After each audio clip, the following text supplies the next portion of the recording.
Hi, I'm Asa Jacobs, and the program I am showing you is base training for cyclists.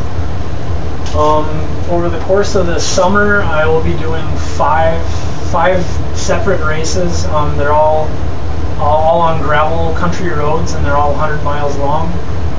These are 6 to 7 hour events, so I need to be able to go for 6 to 7 hours and build fitness on that. That's where a lot of this base training is going to come in. Base training is training your cardiovascular system for long extended efforts and training your body to burn fat more efficiently as your primary fuel source so you don't tap into your carbs. There's 3 different phases of training. There's the base phase, which is first. You're building all your endurance. Build phase, where you're adding a little bit of power and speed and mixing all that up so you're building on your base. Then the peak phase is you're going to taper down your amount of training and do a little more specific efforts, building up to your final thing, which is your race you're training for. As the saying goes, the bigger the base, the taller the peak. So the more foundation you have, the taller you can build your fitness and your performance. And if you do in this succession, you have less of a chance of injury. It's just easier on your body. Okay, for base training, the way I'm doing it, I will be using heart rate zones to gauge where I'm at and keep me at a consistent effort. To calculate your max heart rate, which you'll need for percentages of it. For men, it's 220 minus age, and that's your max heart rate. For women, it's 206 minus age, and that's your, or 226 minus your age, and that's your max heart rate. Percent of your max heart rate, find 70% of max. You can take 200, which is my max, times 0.7, you get 140 beats per minute. 75% of that, 200 times 0.75, 75%, to find 150 beats per minute. So that's how you're going to find your heart rate zones,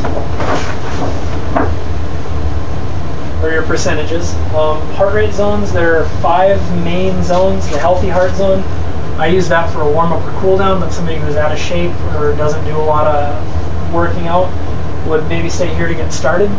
The temperate zone, you're burning 80% fat, mostly fat, and it trains your body to use fat as its primary fuel source until you really need to tap into your high energy carb reserves.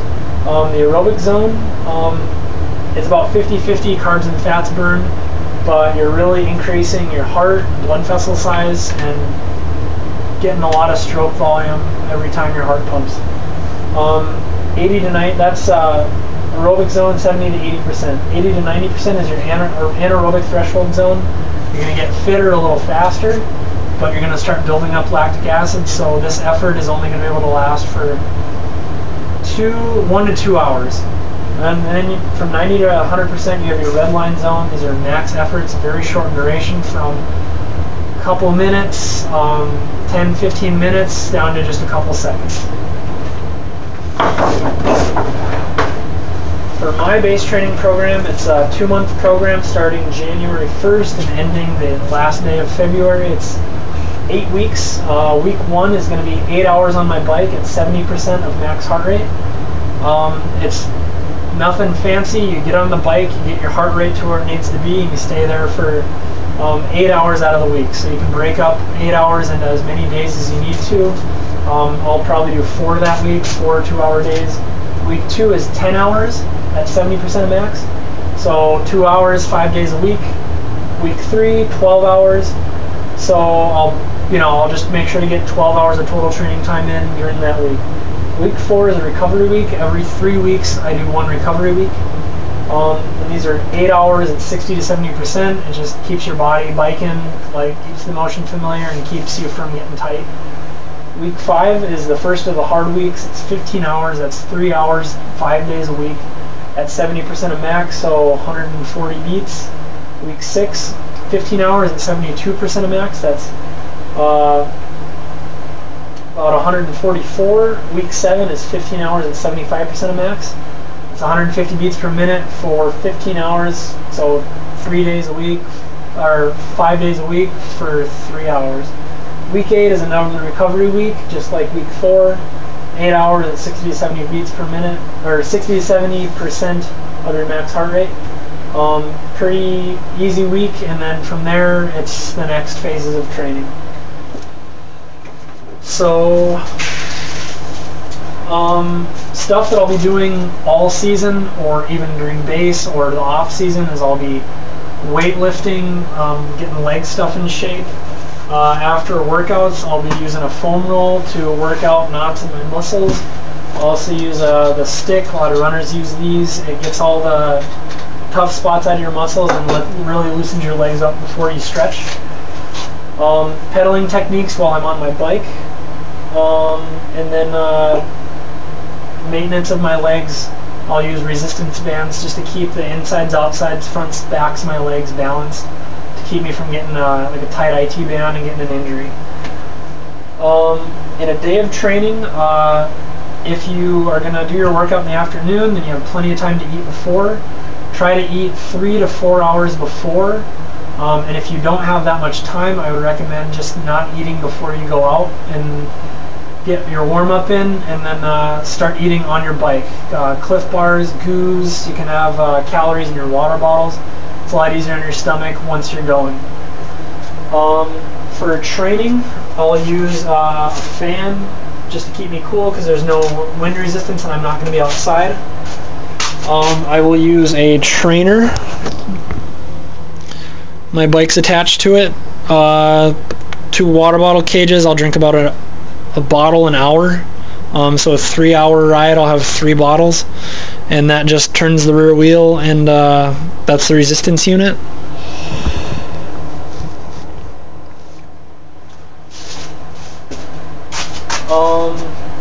And I'll eat on the bike. I'll have, since I'm inside and I don't need to worry about how small my food is, I'll bring a peanut butter sandwich down or something like that, or a goo if it's a harder effort or something like that. And then my workout is basically get on the bike, warm up, ride for as long as I have to that day at X% of heart rate. We use heart rate monitors in class, the strap and the watch. I have a strap and I just have a bike computer that stores all my workouts and reads my heart rate monitor. For post-ride stuff, I'll take a recovery drink, chocolate milk, or Recoverite is another thing I'll take within 30 minutes, just because that's when protein synthesis is really at its most and you can rebuild your muscles from your previous ride. I'll stick and foam roll my legs to loosen them up, and then I'll stretch for probably 20 to 30 minutes just to keep my legs nice and loose. And then I try to, within an hour, hour and a half of my ride, eat a meal, just to really get all the stuff that I just lost from the workout back in my body. To gauge my recovery, I'll use my resting heart rate. We've done that in class as well.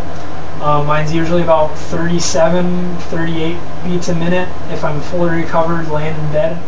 If it's 5 beats or so above that, I have to take a rest day because my body's obviously fatigued or I'm sick or something like that's coming on, and that's how I gauge if I work out that, one day or the next. And that's pretty much the whole program. It's just getting the time in, and trying not to get bored. I'll watch movies while I'm biking, listen to music, or ride with a friend who's doing the same thing as me. There's the other phases of training, but I'm not going to really be able to get into those. But base training is something men, women, a pro racer or a first timer, they can do all this stuff if they're using the right equipment, like a heart rate monitor, and they have a bike. Anybody can do it. The only difference between men and women is the difference in heart rate calculation. The zone's going to be slightly different, but they're really similar, so it's not a big deal. And that's everything. That's my base training program for cyclists.